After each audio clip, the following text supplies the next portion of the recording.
Bismillah ar-Rahman ar-Rahim. Assalamu alaikum. Que la paix soit sur vous. Alors, on continue tout de suite avec le juz 11 du Coran. Et donc, dans le juz 11, on va voir la sourate Yunus et Hud. D'accord. Donc, Yunus et Hud furent révélés à la fin de la période de la Mecque.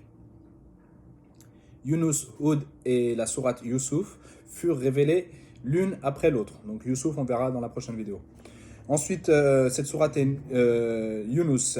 Yunus a été nommé après le prophète Yunus, Jonas, alayhi salam, et nous raconte l'histoire des gens qui croyaient en lui. Le but de cette sourate est de prouver qu'Allah seulement mérite louange, que Mohammed sallallahu alayhi wa sallam est le messager d'Allah, et de prouver l'au-delà. Donc ça, c'est le but de toutes les sourates de la Mecque, qui ont été révélées à la Mecque. Donc voilà, et cette sourate met particulièrement l'accent sur l'établissement de la prophétie du prophète, sallallahu alayhi wa sallam.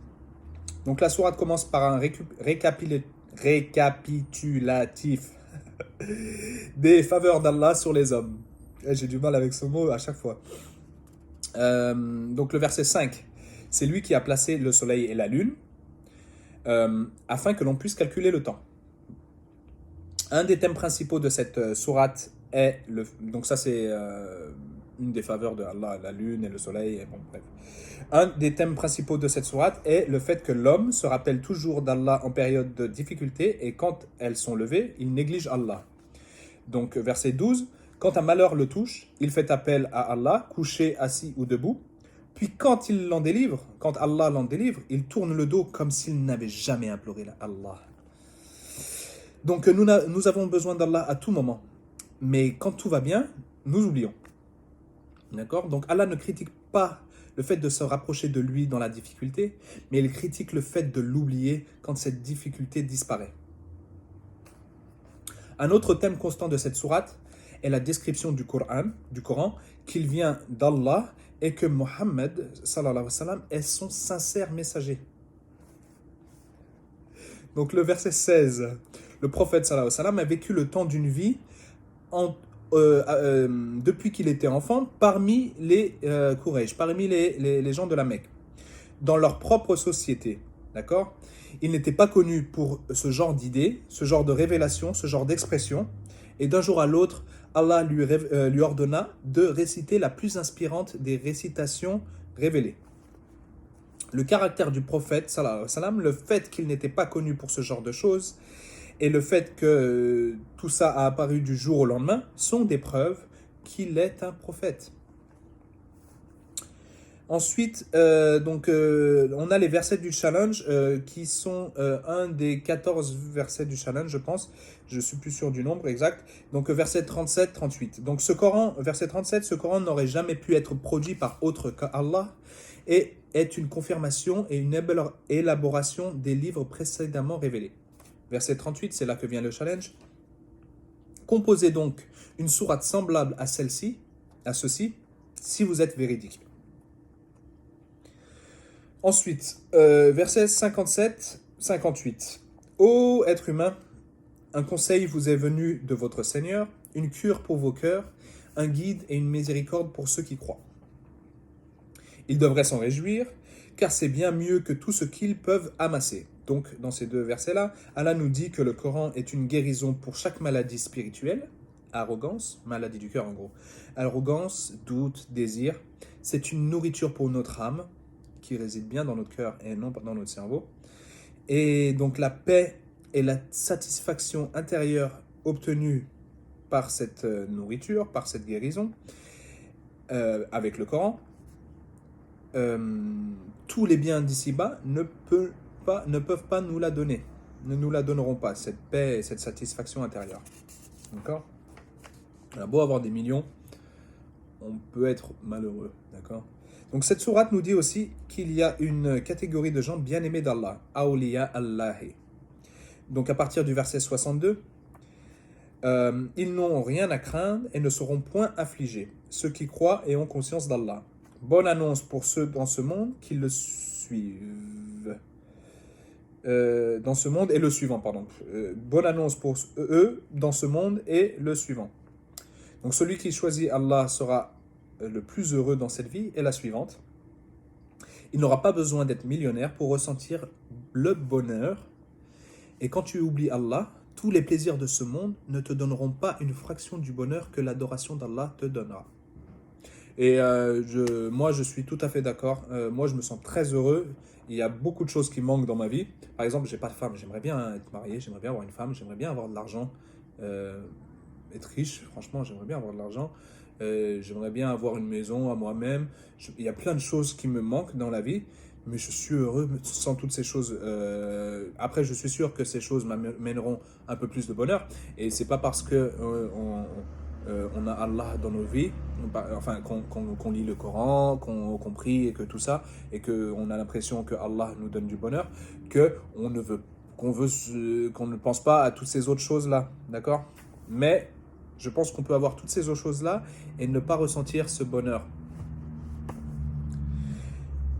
Et pire que ça, on peut avoir toutes ces autres choses-là, se sentir heureux, et si Allah nous les reprend, si on ne croit pas en lui, si Allah nous les reprend, j'aimerais bien savoir dans quel état on sera. Et je pense que beaucoup de personnes qui ont tout ce qu'ils pensent, tout ce qu'ils veulent dans leur vie, et pensent que c'est eux qui ont récupéré toutes ces choses-là de la vie, s'ils perdent tout, j'ai bien peur qu'ils commettent des choses comme le suicide ou la dépression. Et justement, avoir Allah dans ta vie, même si tu perds toutes ces choses-là, je pense que ça facilite à garder la positivité. Bon, bref. Il y a aussi dans cette sourate l'histoire de certains prophètes qui étaient des exemples, d'accord? Qui sont des exemples à suivre et des exemples pour le prophète sallallahu alayhi wa sallam. Donc à partir du verset 71, l'histoire de Noah, paix soit sur lui, son peuple n'a pas cru et il fut noyé. À partir du verset 75, l'histoire de Moïse, paix soit sur lui, les croyants ont cru et suivi Moïse et furent sauvés, et les autres furent détruits, Pharaon et ceux qui suivaient Pharaon. Ensuite, verset 98, à partir du verset 98, l'histoire de Yunus, Jonas, paix soit sur lui, la plupart des gens ont cru en lui, et quand ils ont cru, ils recevèrent des jouissances ici-bas, et bien sûr recevront des jouissances dans l'au-delà, car quand on est croyant, on recevra des jouissances dans l'au-delà. Ensuite, du verset 104 à 109, ce sont les versets de la fin, d'accord? Donc, ces versets nous disent: pourquoi adorerais-tu une entité qui ne te donne ni la vie, ni la mort, ni seras-tu ressuscité vers cette entité? Les religions donnent un sens à notre vie et à notre mort. Quel est le but de nos vies? Réveille-toi, pense à pourquoi tu es là. Ne vis pas seulement jour après jour comme un animal. La mort te viendra. Qu'as-tu fait de ta vie et qu'arrivera-t-il après ta mort? Ensuite, verset 105. Et j'ai été commandé de dédier mon cœur, mon corps et mon âme, ma vie à la religion pure, monothéiste, et rien d'autre mérite d'adoration. Donc en fait là, dans ces versets, ça commence par dit au être humain. Donc ça veut dire que Dieu dit aux messagers de dire aux êtres humains. Et n'invoquez pas en dehors, verset 106, et n'invoquez pas en dehors d'Allah ce qui ne peut ni nuire ni profiter. Et verset 107, et si un mal te touche, nul ne peut t'en écarter en dehors de Allah. Et s'il te veut un bien, et s'il veut un bien pour toi, nul ne peut l'en empêcher. Ensuite, verset 108, ô être humain, vous vous êtes égarés et avez perdu le monothéisme. La vérité est arrivée de votre Seigneur. Celui qui accepte le guide le fait pour son propre bien. Allah n'a pas besoin de nous, et celui qui s'égare le fait à son propre détriment. Verset 109, et suivez ce qui vous a été révélé, et restez patient. Donc le message du Coran est là bien pour chaque être humain. Et d'ailleurs, on dit Kul ya hayyuwal nas. Nas, c'est vraiment les hommes. Nas, les hommes, les êtres humains. Kul hayyuwal nas. Donc c'est bien, le message est bien pour tous les êtres humains. C'est pas Kul hayyuwal mu'minun ou muslimin. Des fois, Allah s'adresse aux musulmans ou aux croyants, mais là, il s'adresse bien à tous les êtres humains. Donc le message est pour chaque être humain. Donc il ne faut pas hésiter à ouvrir ce livre. Et si tu as des questions à poser, alors pose-les aux gens qui ont du savoir ou consulte les livres, les tafsirs. Donc les tafsirs, ce sont les explications. Et donc il faut bien se référer à des gens qui méritent confiance. Parce que, comme on l'a dit, je crois, comme je l'ai dit dans la vidéo d'hier, c'est pas parce que quelque chose paraît religieux que cette chose-là est vraiment religieuse. C'est pas l'habit ne fait pas le moine. Voilà, tout simplement. L'habit ne fait pas le moine, c'est très bien. On juge pas un book par its cover. On juge pas un livre par sa couverture.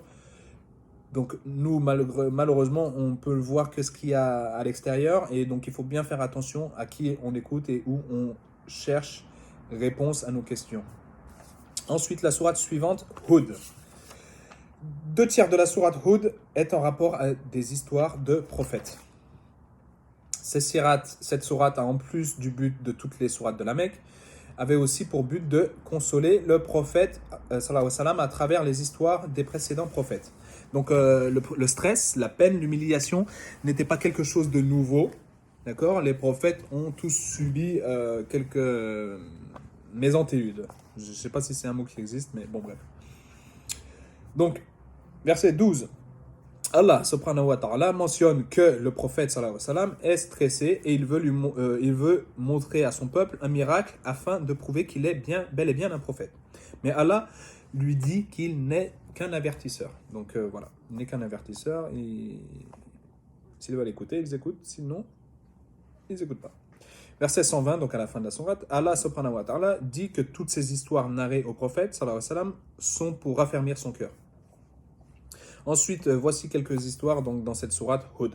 L'histoire de Noé, que la paix soit sur lui, à partir du verset 27. Donc la vérité et le succès, la nobilité, les bénédictions ne sont pas basées sur le statut social et les privilèges. D'accord ? C'est-à-dire que les pauvres furent sauvés, d'accord, et l'élite fut noyée. Le statut social n'a aucun rapport avec la piété. Peu importe les précautions, on ne peut pas fuir la prédestination. Donc ça, on le voit dans l'histoire du fils de Noé qui disait qu'il se réfugierait en haut d'une montagne. Il ne croyait pas en Dieu. Et Noé dit, personne ne peut se sauver de la commande d'Allah. Nul ne peut protéger contre Allah que Allah. Le Coran ne mentionne pas d'ailleurs un déluge global. Il est possible que ce déluge fût régional. Je pense que dans la Bible, peut-être qu'il est mentionné en tant que déluge global. Le Coran ne fait pas de mention de déluge global. Donc peut-être que seulement un peuple dans une région a subi le déluge. Ensuite, verset 41. D'ailleurs, si le déluge était global, où serait passée toute cette eau ? C'est vrai. Verset 41. Ils embarquèrent dans l'arche au nom de Dieu. Bismillah, au nom de Dieu, d'accord. Et dans la sourate Mu'minun qu'on verra plus tard, ils naviguent et désembarquent au nom de Dieu aussi. Donc chaque voyage ou chose que l'on fait, Allah est avec nous au début, pendant et à la fin, et après d'ailleurs. Donc ensuite l'histoire de Hud, qui était un prophète, paix soit sur lui. Donc à partir du verset 52, Hud apprend à son peuple de rechercher le pardon d'Allah et de se repentir. Donc le repentir apporte les bénédictions d'Allah dans la vie d'ici-bas aussi. Istighfar, par istighfar. C'est ça le istighfar, c'est dire astaghfirullah. Excusez-moi. Pardon. Astaghfirullah, astaghfirullah, astaghfirullah. Donc le prophète sallallahu alayhi wa sallam disait astaghfirullah plus de 70 fois par jour. C'est lui qui en avait le moins besoin, mais c'est lui qui le disait le plus. Donc en fait, il faut qu'on augmente notre istighfar. Istighfar, c'est le fait de dire astaghfirullah, qui veut dire oh Dieu, pardonne-moi, pardonne-moi, pardonne-moi, demander le pardon, quoi. Ensuite, l'histoire de Salih, à partir du verset 62. Donc quand Salih, paix soit sur lui, commença à prêcher à son peuple en lui disant de ne vénérer qu'un Dieu unique, voilà, et de laisser les cultures, les traditions de leurs ancêtres, ils exprimèrent leur déception. Et donc, c'est une attitude que nous devrions ne pas avoir quand un croyant se rapproche d'Allah et devient plus consistant et rigoureux dans sa pratique de la religion. Donc, le fait de prier, de lire le Coran, d'apprendre sa religion, de manger halal, d'éviter l'interdit et de pratiquer ses obligations ne fait pas de quelqu'un un extrémiste. Attention, il ne fait pas quelqu'un un extrémiste. Il fait simplement quelqu'un un croyant. D'accord? Ensuite, attention, parce qu'il y a des gens qui sont un peu extrémistes et qui sont des fanatiques. Il faut faire attention à ces gens-là. Mais le fait de se lever pour faire sa prière, le fait de dire « Oula, c'est l'heure de la prière, il faut que je fasse ma prière », c'est ma priorité. Le fait que ça soit la priorité au-dessus d'autres choses, ne fait pas de quelqu'un un extrémiste, il fait de quelqu'un un croyant. Car un croyant est quelqu'un de soumis. Musulman, ça veut dire, comme je le répète, soumis à Dieu. Et quand on est soumis à Dieu, on veut satisfaire les obligations et les interdire. Ensuite, l'histoire d'Abraham, que la paix soit sur lui, à partir du verset 69. Donc, les anges donnent une nouvelle à Abraham en lui disant qu'il va recevoir son fils Isaac et son petit-fils Jacob. Donc, c'est une bonne nouvelle. On lui dit, non seulement tu vas être un père, mais tu vas être aussi un grand-père. La femme d'Abraham, qui s'appelle Sarah, elle ria et demanda comment serait-il possible alors qu'ils sont tous deux très vieux, plutôt vieux. Voilà. Ils ont atteint un âge très mature, disons, ça poliment. Et donc les anges lui demandèrent alors si elle était étonnée de l'ordre d'Allah et de son omnipotence, en gros. Parce que les miracles d'Allah peuvent arriver à n'importe quel moment, d'accord? Il faut garder espoir et continuer les supplications. Donc eux, ils avaient des supplications, ils demandaient à Allah d'avoir des enfants. Pendant longtemps, ils croyaient que c'était pas possible d'avoir des enfants, mais Allah leur a donné ce miracle. C'est-à-dire que nous, malgré le fait que des choses nous paraissent impossibles, il ne faut pas perdre espoir, il faut quand même demander ces choses à Allah. Et même si on n'obtient pas ces choses, le fait de demander des choses à Allah est une bénédiction en soi-même et on aura des bénédictions, peut-être pas ce qu'on attendait, mais on aura d'autres bénédictions en échange.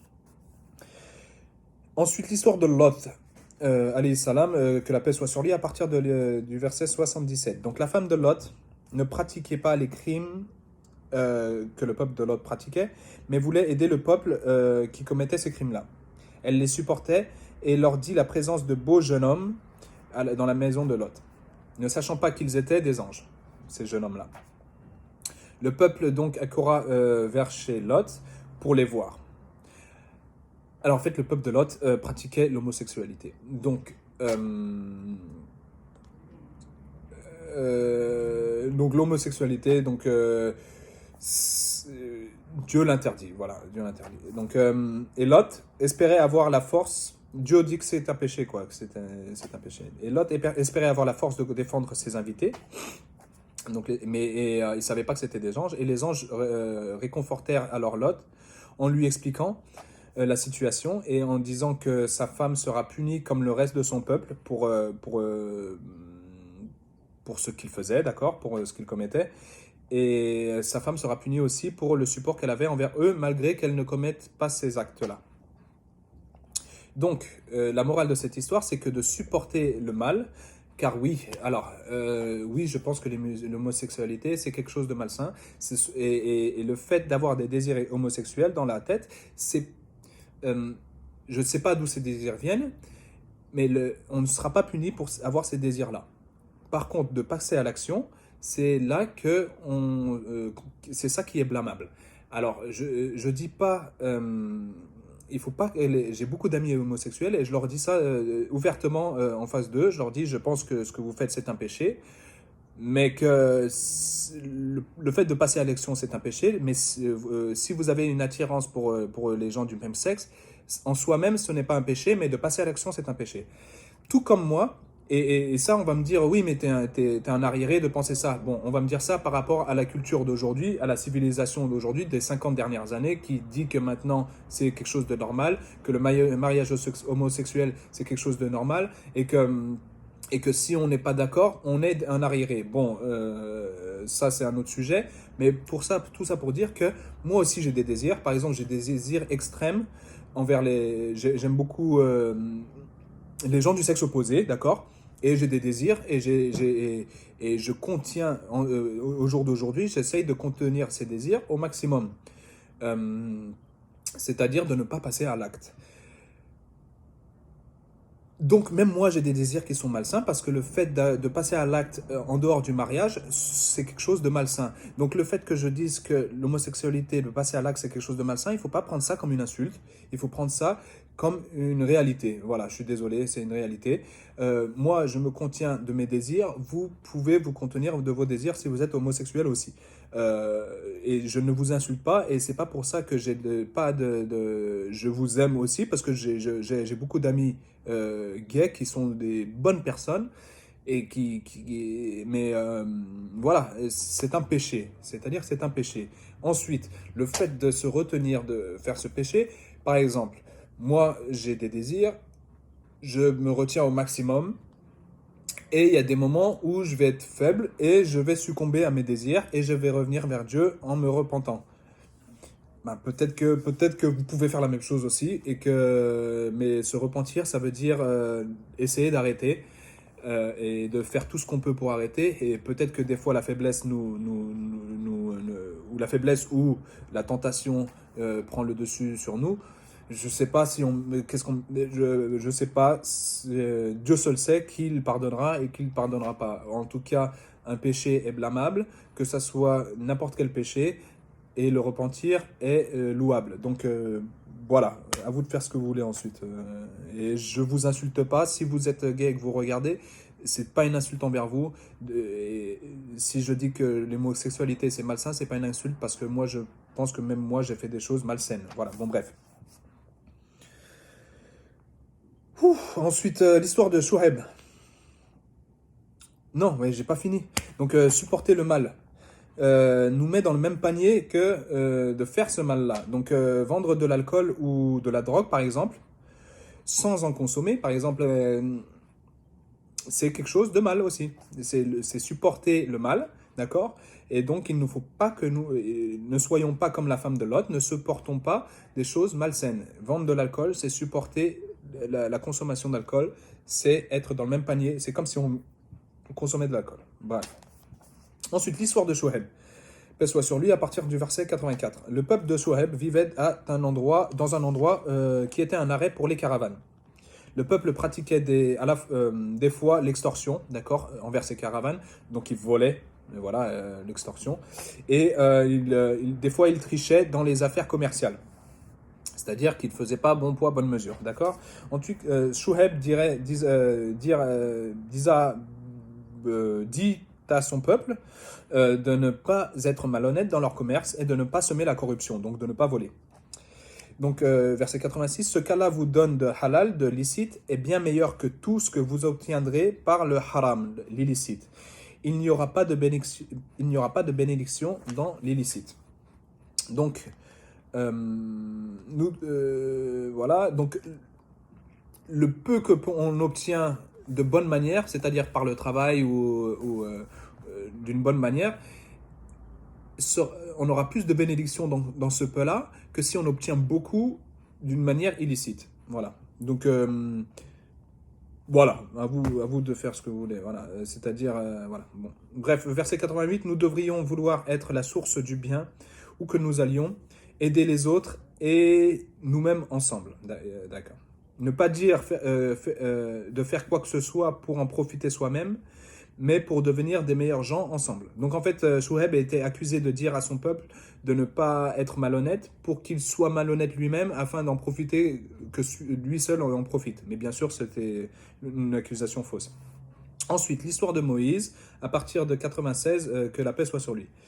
Donc Allah décrit comment Pharaon conduisit les gens qui le suivaient dans ce monde d'ici-bas et comment il les conduira au jour du jugement vers l'enfer. Donc, la morale, c'est qui sont nos exemples? Qui suit-on? D'accord? Car ces exemples pourraient être nos exemples ici-bas et pourraient bien être nos exemples le jour du jugement. C'est-à-dire que si on suit des gens qui nous guident vers le mal ici-bas, ils nous guideront sûrement vers l'enfer plus tard. Si on suit les bons exemples, c'est-à-dire l'exemple des prophètes que l'on trouve dans le Coran, ou de n'importe quel prophète, la morale de chaque...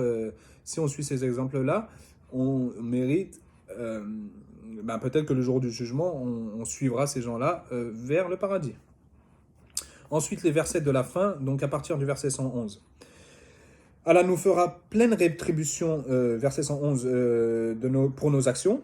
Pleine rétribution pour nos actions. Verset 112, soyons droits et ne commettons pas d'excès. Verset 113, et ne sympathisons pas avec les injustes, les oppresseurs et les criminels. Verset 114, et pratiquez donc la salat, la prière, et les bonnes actions purifient les mauvaises pour ceux qui se rappellent.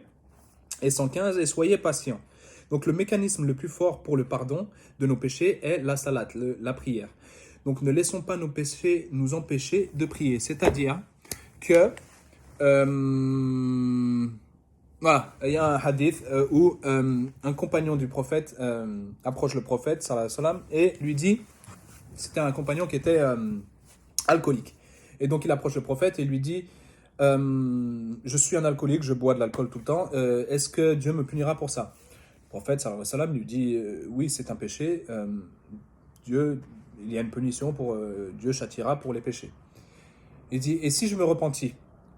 Si tu te repentis, si tu te demandes le pardon et que tu te repentis, Dieu te pardonnera.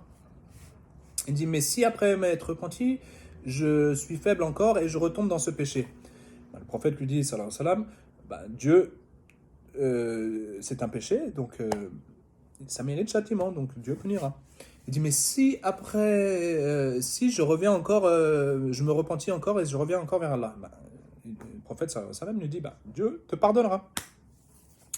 Et là, il lui dit encore, mais si, c'est un peu embêtant, mais et si après m'être repenti encore, je deviens faible et je retombe encore dans ce péché.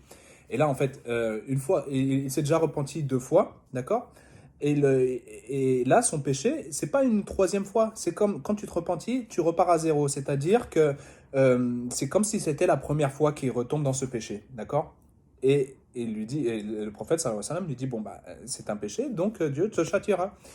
Et il lui dit, mais si je me repentis encore une fois, Dieu te pardonnera. Donc en gros, il est toujours mieux on est tous des pécheurs de toute manière, il faut revenir il faut se repentir. C'est-à-dire que le fait d'avoir peur de recommencer un péché ne doit pas nous empêcher de nous repentir. Car cette pensée-là nous vient du shaitan. Le fait de te dire que de toute manière, tu n'arriveras pas à arrêter, donc ça ne sert à rien de demander le pardon, ça vient de shaitan. Autant demander le pardon sincèrement et vraiment essayer d'arrêter. Et si on n'y arrive pas, on est trop faible, on va retomber dedans. Pareil avec, franchement, c'est pareil pour tous les péchés. Donc moi, je sais pas, mon avis, c'est que tous les péchés sont pardonnables et on peut se repentir de tous les péchés. Et l'homosexualité, par exemple, est un péché. Les homosexuels pensent qu'ils ne peuvent pas s'arrêter. J'espère, je ne sais pas, mais j'espère que même s'ils n'arrivent pas à s'arrêter, s'ils essayent vraiment et qu'ils demandent vraiment le pardon à Allah, que s'ils retombent dedans, qu'ils redemandent le pardon, j'espère qu'ils seront pardonnés. Et seul Dieu sait. Et pareil pour les alcooliques, et pareil pour les accros à n'importe quel type de drogue, pareil pour les accros à leur désir, n'importe quel type de désir. Donc voilà, moi je trouve que c'est une touche d'espoir. Ce hadith est une touche d'espoir pour tout le monde. Et il ne faut pas écouter Shaitan qui nous dit ne revenez pas, ne demandez pas le pardon, car c'est en demandant le pardon que le pardon nous sera accordé. Voilà. Je crois que c'est tout pour aujourd'hui. Assalamu alaikum wa rahmatullahi. Que la paix et les bénédictions d'Allah soient sur vous. Assalamu alaikum.